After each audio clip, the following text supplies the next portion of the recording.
The room next to mine. Chapter 7. We found hidden cameras in our flat, and they were watching everything.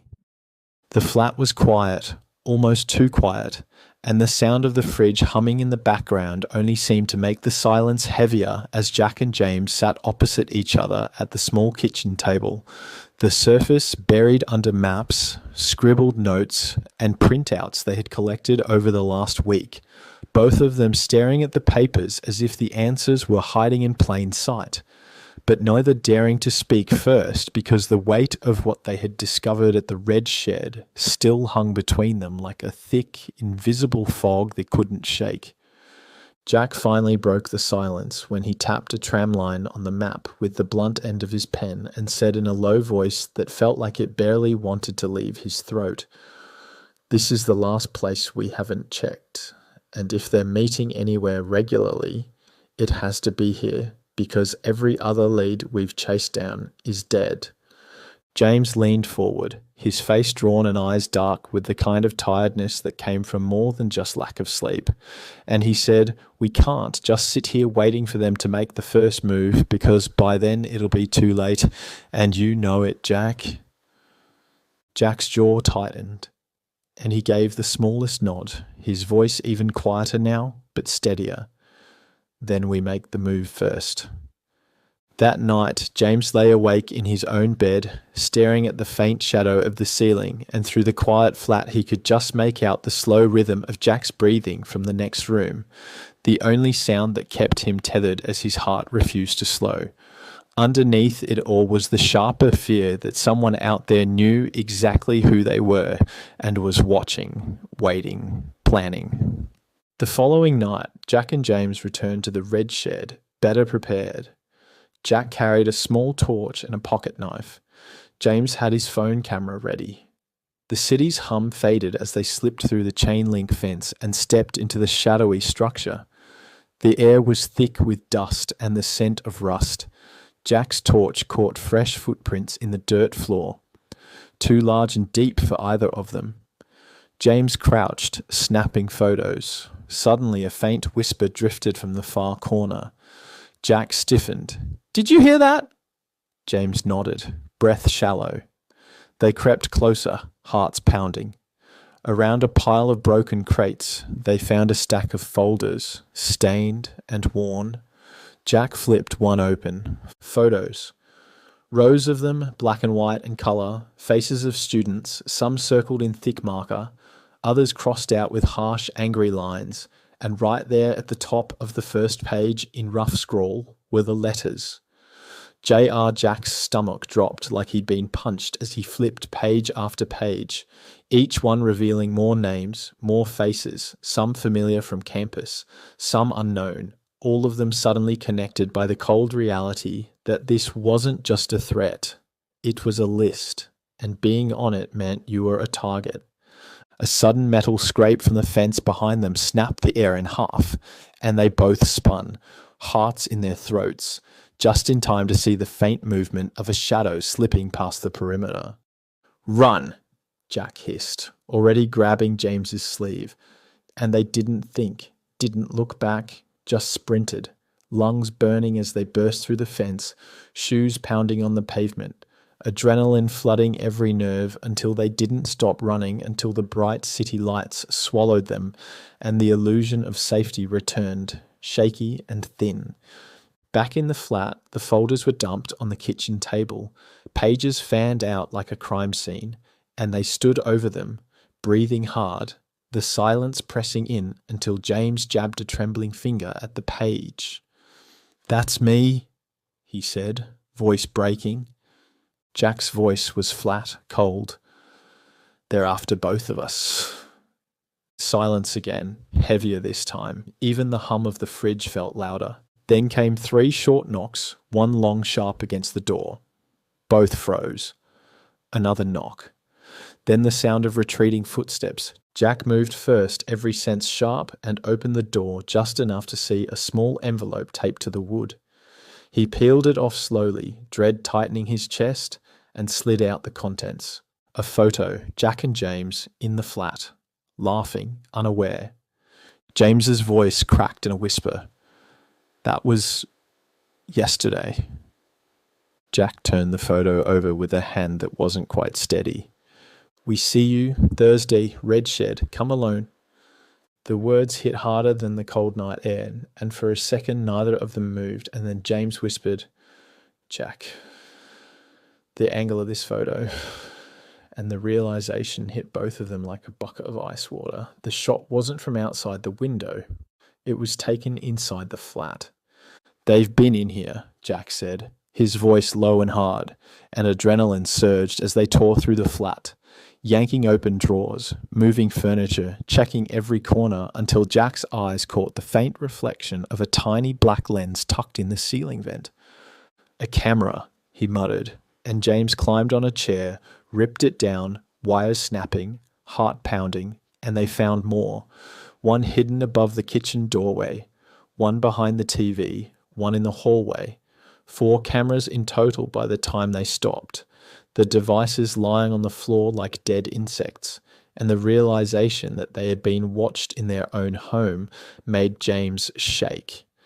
They've seen everything, he whispered. Jack stared at the cameras, fists tightening until his knuckles turned white. Then we end this. Thursday night came faster than either of them wanted, and the city outside felt colder than usual as Jack zipped his hoodie and slipped the small pocket knife into his jeans, his jaw tight and his movements sharp. James stayed low behind a dumpster across the road, phone in hand, mic live, his heart pounding against his ribs because every instinct told him this was a trap, but there was no other choice. Jack became a shadow moving across the empty street toward the red shed, and in James's ear, every shuffle of his footsteps through the mic sounded louder than thunder. The red shed loomed like a dark skeleton under the night sky, the rusty frame and broken windows staring like empty eyes, and Jack stepped through the chain-link fence without hesitation, his torch off now, moving in careful, silent strides, every sense alive, every nerve on edge. And for a long moment there was nothing but the distant city hum and the crunch of dirt under his shoes, until 2 shapes pulled free from the shadows, tall and hooded, their faces hidden behind black masks that reflected a bit of the moonlight. We said come alone, the taller one said, voice low and sharp, and Jack kept his face neutral, voice steady even though adrenaline thudded in his chest. I did. A new voice floated from behind him, calm and cold, the kind of voice that made the air drop a few degrees. Jack turned and felt his stomach twist. Mr. Ryland, his old teacher from Ballarat. You've grown up, Ryland said with a smirk that didn't touch his eyes, taking slow, measured steps forward. But you've still got the same stupid courage that made you a problem back then. Jack didn't answer, fists curling at his sides. You're going to help us now, Ryland continued, tilting his head slightly. Kids like you, they listen to you, they follow you, and you're going to spread our message whether you like it or not. Because if you don't, he lifted a small remote in his hand, thumb resting on a button. Your friend becomes the example. He pressed it. A speaker crackled in the shadows, and James's voice echoed through the shed from the mic feed. They knew. Everything snapped into motion at once. Jack lunged, shoving the tall man aside and spinning toward Ryland, but the second hooded man reached for him and grabbed his arm, and Jack ripped free with a sharp twist. His shoulder burned as he swung, and his fist smashed into a jaw with a sharp crack that cut through the night. James broke from cover then, fear and adrenaline crashing together as he sprinted toward the chaos, a brick in his hand, and he hurled it with all the strength he had. It smashed into the second man's shoulder, making him stagger with a curse, and the fight became a blur of fists, elbows, and grunts, every sound amplified in the hollow metal ribs of the shed. Ryland swung the remote like a weapon, trying to hit Jack across the head, but Jack ducked and drove his shoulder into the man's chest, sending him sprawling backward onto the dirt, the remote clattering to the floor, and for a heartbeat the only sound was heavy breathing and the scuffle of shoes as the tall man lunged for James, grabbing his hoodie, and James twisted wildly, panic giving him strength, swinging his elbow into the man's ribs and wrenching free. "Run!" Jack shouted, voice raw.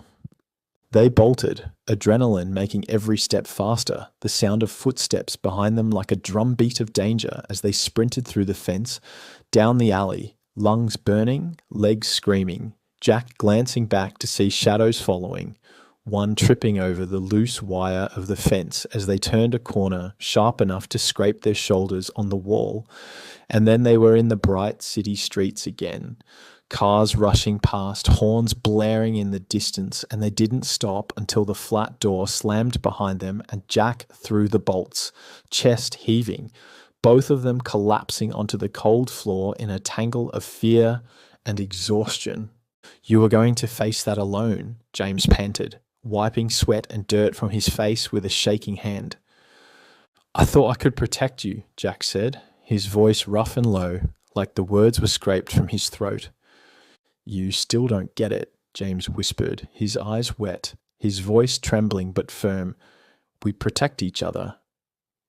Jack met his gaze, something unspoken passing between them as their foreheads touched briefly, a silent promise in the middle of their fear. The next morning, they sat in a stark white room at campus security, two detectives across the table, the folders, cameras, and the mic. Recording spread out like evidence in a crime drama. Detective Holloway, sharp-eyed and calm, flipped through the file before looking up. "You boys did the right thing bringing this to us." Jack nodded, his jaw tight. "What happens now?" "We've identified 3 suspects," Holloway said, tapping a page. "One is already in custody. The others won't be far behind, and we're coordinating with local police to follow up on the Ballarat connection." James exhaled shakily, his shoulders dropping. "So, it's over?" "For now," Holloway said, her voice steady. "But stay off the radar, stay away from the media, and if you see anything, you come to us immediately." Jack gave a short nod. He'd been in fights before, but this felt different, heavier, like the story wasn't done even if the cops thought it was. That night, the flat felt heavier than ever, silence pressing in from all sides. Jack came out of the shower, hair damp, hoodie loose on his shoulders, and James was already on the couch with 2 mugs of tea waiting, their movements slow, careful, like neither wanted to break the fragile calm. They didn't talk much. Jack sat down beside him. James leaned in, resting his head lightly on Jack's shoulder, and this time Jack didn't pull away. He never pulled away. They half watched a movie they weren't really following, hands brushing, and after a moment Jack's fingers found James's, their hands lacing quietly, a small comfort after days of fear. Then Jack's eyes caught it. A faint blink of red light on the bookshelf. Another hidden camera, watching silently. They weren't alone.